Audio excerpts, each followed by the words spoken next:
Halo semuanya, selamat datang kembali di channel L Germany, belajar bahasa Jerman untuk pemula secara otodidak. Kita lanjut ke Lektion 13.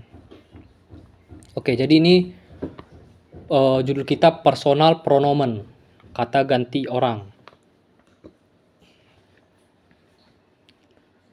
Oke, jadi kita akan bahas personal pronomen. Yang pertama itu ada kata ganti orang pertama. Itu mencakup saya atau kami.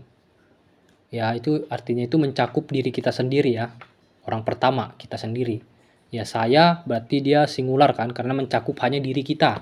Kalau kami berarti ada kawan kita, lebih dari satu ya.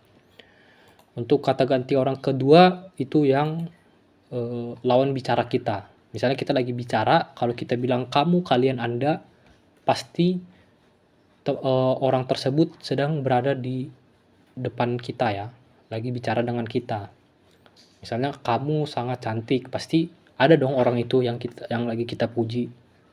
Nah, jadi untuk kamu, Anda itu singular, kalian untuk plural. Kata ganti orang ketiga itu ya nggak ada hubungannya sama kita dan lawan bicara kita. Jadi ya itu orang lain yang sedang kita bicarakan, misalnya mereka atau dia. Misalnya mereka sangat kejam.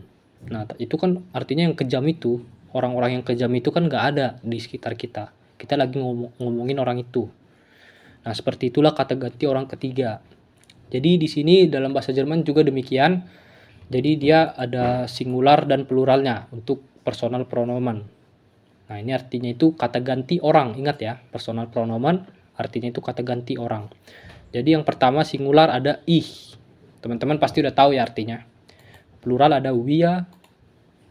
Singular untuk kata ganti orang kedua ada sie untuk formal, du untuk informal. Plural itu kalian ya, iya. Kata ganti orang ketiga ada er, sie, es. Ada 3. Untuk yang plural dia ada sie, 1. Yaitu mereka. Nah, jadi mungkin teman-teman baru tahu ya, baru melihat kata ini, es. Nah, jadi mungkin teman-teman sampai di pembelajaran ini hanya mengetahui er oder sie. Itu untuk dia laki-laki dan dia perempuan. Nah, tapi ini kata ganti ini nggak hanya berlaku untuk orang, bisa juga seperti kata benda. Nah, kita kemarin kan udah mempelajari kata benda itu kan mempunyai 3 jenis kelamin, yaitu maskulin, feminin, dan neutral. Nah, di sini udah saya tuliskan di bawahnya keterangannya. Nah, jadi misalnya nih, kayak kemarin contoh di maskulin itu ada herd, kompor. Kompor itu kan jenis kelaminnya maskulin kan. Nah, nanti dia kata gantinya itu ke sini, ea. Kalau kayak tua, tua itu kan pintu kan, feminin. Tua itu ke si, ya kan, karena feminin. Nah, neutral contohnya ada buh, nanti dia masuk ke s, seperti itu. Nah, sebelum itu saya akan jelaskan sedikit. Kalau dalam bahasa Jerman itu kata benda itu ada juga berbentuk singular dan plural. Dan bentuknya itu beda formnya. Nah, jadi kalau misalnya dia kata bendanya bentuk plural, itu dia nanti kata gantinya itu sie yang mereka. Gimana, paham? Oke, kalau belum paham kita lanjut dulu biar lebih paham. Oke, kita masuk latihan. Nah, jadi di sini ada 5 kalimat dalam bahasa Indonesia yang harus teman-teman terjemahkan ke dalam bahasa Jerman. Jadi untuk kata-katanya ini udah kita bahas, udah saya cantumkan di video-video sebelumnya. Kalau misalnya teman-teman catat, pasti teman-teman akan mudah dalam mengerjakan ini. Nah, perhatikan di sini saya kasih contoh. Saya memesan jus. Saya bahasa Jermannya apa? Memesan bahasa Jermannya apa? Jus bahasa Jermannya apa? Nah, jadi teman-teman taruh di sini, sesuaikan urutannya yang kemarin udah kita pelajari. Jadi subjek posisi pertama, kata kerja posisi kedua, objek barulah posisi ketiga. Nah, perhatikan juga konjugasinya. Jika ini kan memesan, contohnya memesan ya. Bahasa Jermannya apa? Kan bestellen. Nah, bestellen kalau dia pakai subjek ich, akhirannya harus apa? Cari dulu verb stamnya, baru tulis akhirannya. Kan seperti itu ya cara mengkonjugasikan. Nah, baru teman-teman silakan pause dulu video ini karena nanti akan saya kasih kunci jawabannya. Oke, saya anggap teman-teman sudah mempause video ini dan telah selesai mengerjakan ya. Jadi di sini ada Lösung. Lösung. Ini dalam bahasa Indonesia artinya itu kunci jawaban ya. Jadi ini kunci jawabannya, Lösungnya ada ya. Ich bestelle Saft. Kan ich akhirannya e. Wir machen Hausaufgabe. Kami melakukan PR kan. Akhirannya en. Wir. Du lernst Deutsch. Du akhirannya harus st ya kan. Ihr hört Musik. Kalian mendengar musik. Sie wohnt in Medan. Ini kan dia perempuan ya. Akhirannya harus T kan. Oke, kalau misalnya semoga teman-teman bisa menjawab semua ya. Kalau bisa berarti teman-teman progresnya cepat nih.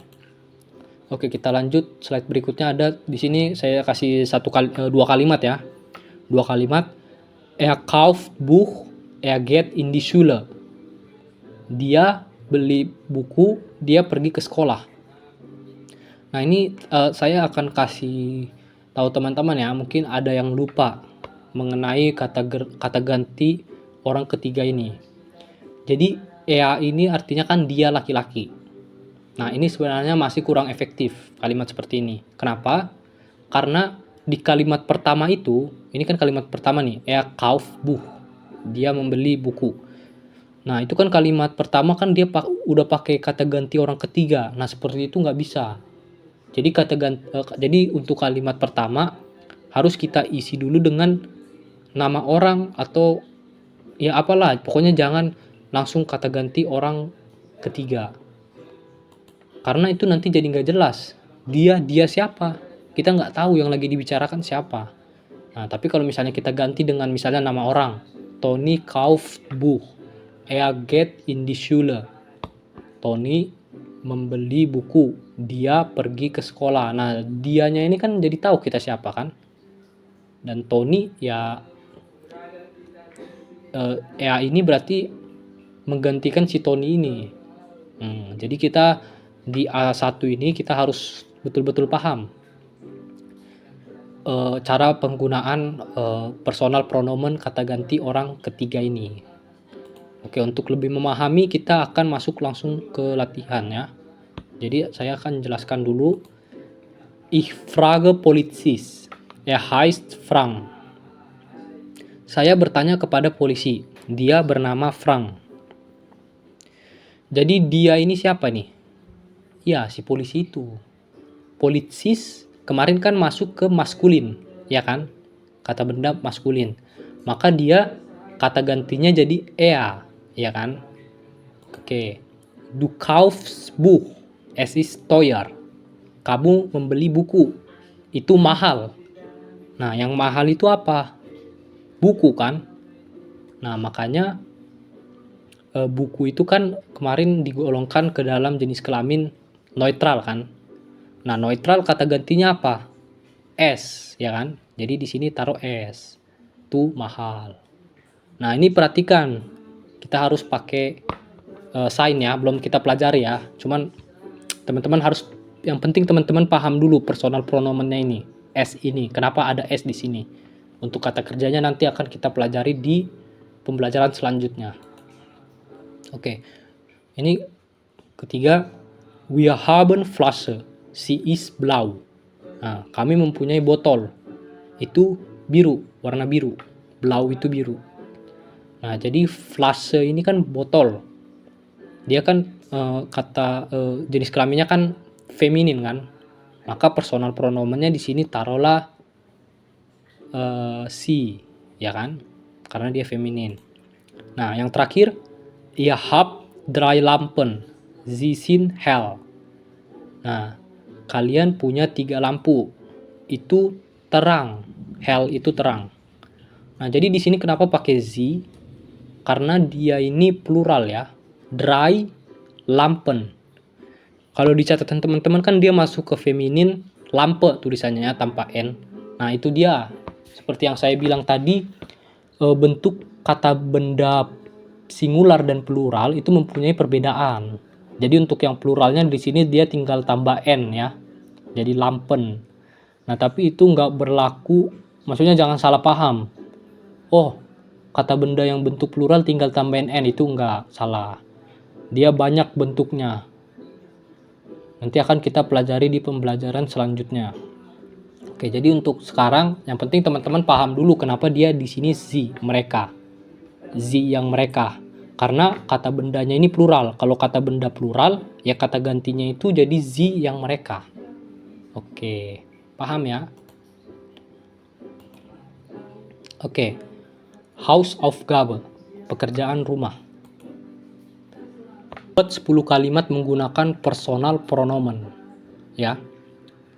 Oke, jadi personal pronomennya itu jangan hanya ich, jangan hanya du saja, tapi buatlah bervariasi. Er, sie, es harus pakai.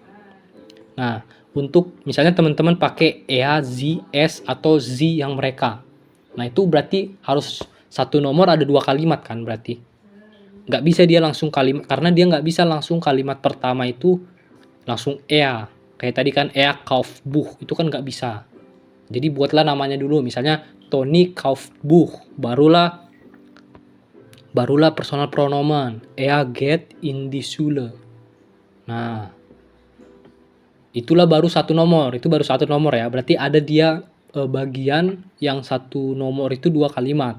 Ada dia yang satu nomor 1 kalimat saja cukup kan. Seperti kata ganti orang pertama atau kedua itu bisa. Oke, kalau sudah paham, silakan kerjakan. Dan saya tutup ya. Terima kasih telah menonton video ini. Oke, sebelum tutup, teman-teman tulis aja jawaban di kolom komentar. Saya akan coba untuk koreksi ya.